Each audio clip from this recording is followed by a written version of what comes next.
नमस्कार। मज़े मनोगत इस उपक्रम में आप सबका स्वागत है।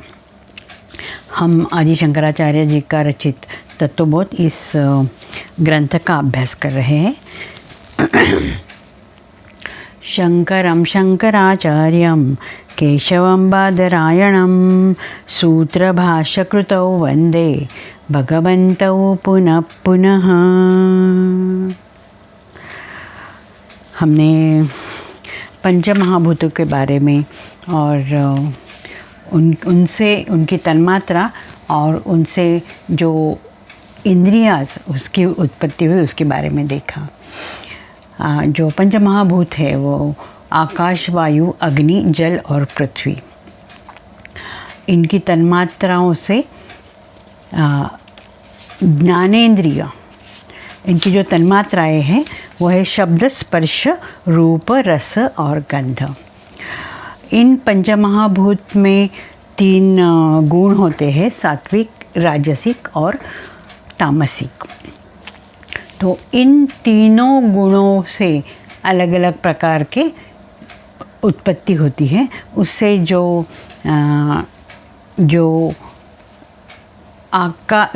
सूक्ष्म महाभूत है, जो महाभूत है, उनके सात्विक गुण से ज्ञानेंद्रियों की उत्पत्ति होती है। अर्थात हमने पहले भी देखा है कि सत्वगुण का लक्षण है वो ज्ञान और सुख है, और ज्ञानेंद्रिय के द्वारा ही हम ज्ञान ग्रहण करते हैं और सुख ग्रहण करते हैं।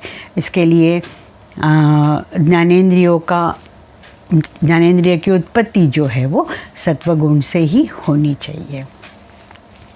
उसके बाद ये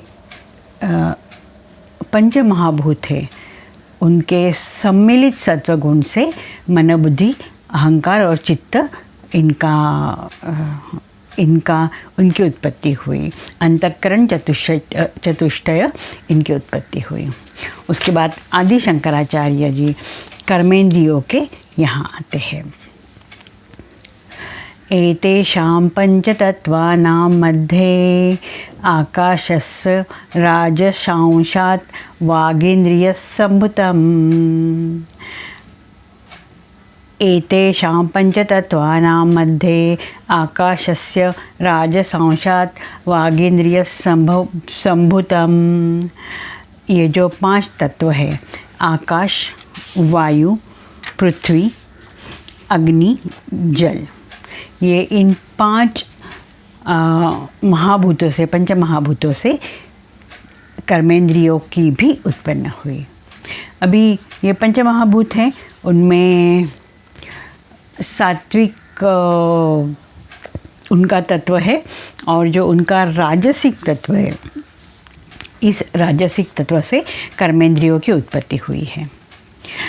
यहाँ शंकराचार्य जी कहते हैं कि इसका अर्थ है इन पंच तत्वों में से आकाश के राजस अंश से वाक, मतलब वाणी जो है, यह इस कर्मेंद्रिय की उत्पत्ति हुई। वायो राजसांशात् पाणीन्द्रियसम्भूतम्। वायो राजसांशात् पाणीन्द्रियसम्भूतम्। अभी जो दूसरा तत्व है, दूसरा पंचमहाभूतों में से दूसरा महाभूत है, वो वायु है। वायु के राजस अंश से हाथ, इस कर्मेंद्रिय की उत्पत्ति हुई। वह्ने राजसांशात् पादेन्द्रियं सम्भूतं। वह्ने राजसांशात् पादेन्द्रियं सम्भूतं। अग्नि के राजस अंश से पैर, इस कर्मेंद्रिय की उत्पत्ति हुई। जलस्य राजसांशात् उपस्थेन्द्रियसम्भूतं। जल के राजस अंश से उपस्थ, इस इंद्रिय की उत्पत्ति हुई। पृथिव्या राजसांशात् गुदेन्द्रियं सम्भूतं। पृथिव्या राजसांशात् गुदेन्द्रियं सम्भूतं। पृथ्वी के राजस अंश से गुदा, इस कर्मेंद्रिय की उत्पत्ति हुई। हम देखते हैं कि जो राजसिक जो गुण है, राजसिक जो तत्व है, इसका जो गुण है वो रजोगुण, उसमें वो क्रिया शक्ति है, वो कर्म करता है। वो जो राजसिक कर्म का तत्व और गुण यही है कि कर्म करना, और इसलिए इससे कर्म करने वाले इंद्रियों का उत्पन्न होना स्वाभाविक है। पंचमहाभूत 5 है और कर्मेंद्रिय भी 5 है। इस तरह से आकाश से वाणी, वायु से हाथ, अग्नि से पैर, जल से जननेंद्रिय और पृथ्वी से गुदा की उत्पन्न हुई। अभी ये जो 5 इंद्रिय जो है, वो कर्मेंद्रिय जो है, कर्म करते रहते हैं, और इनकी उत्पत्ति जो है वो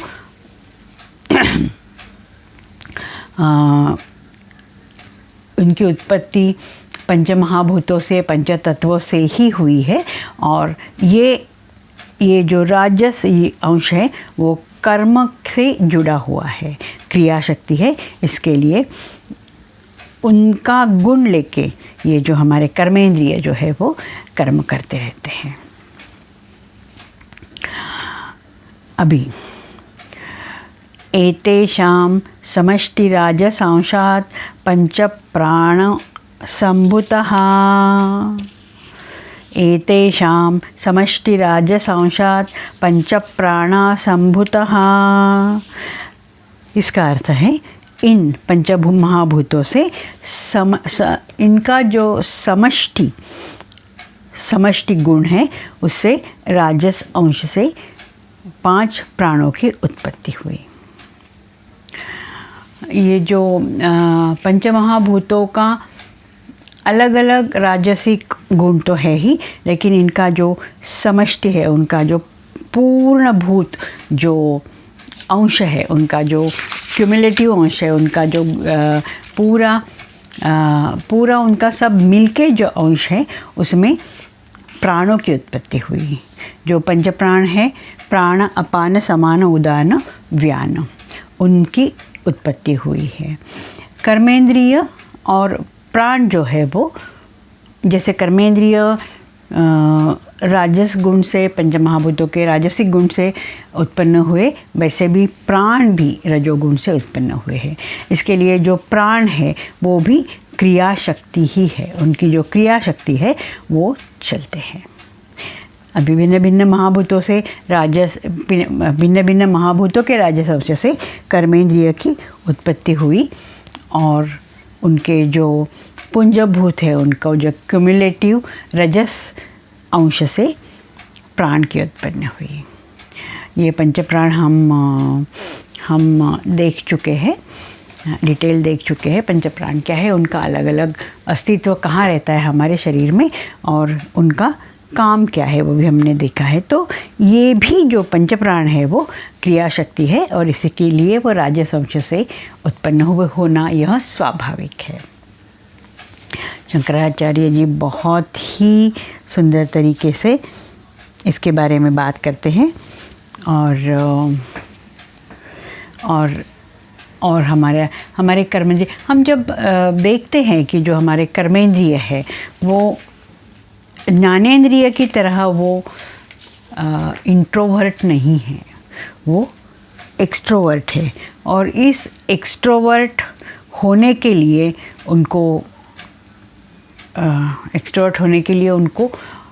क्रिया शक्ति चाहिए, और वो क्रिया शक्ति मिलने का एक ही ज़रिया है, वो है राजस अंश। और वो ये राजस अंश है, राजस गुण है, वो गुण पंचमहाभूतों का है, और इसीलिए वो पंचमहाभूतों का जो गुण है, जो पंचमहाभूतों का जो गुण है, राजस गुण है, वह हमारे पूरे कर्मेंद्रियों में आता है। हम देखते हैं हमारे कर्मेंद्रिय जो है, हाथ है, वाणी है, पैर है, उपस्थ है और गुदा है, यह कॉन्स्टेंटली यह कर्म करते रहते हैं।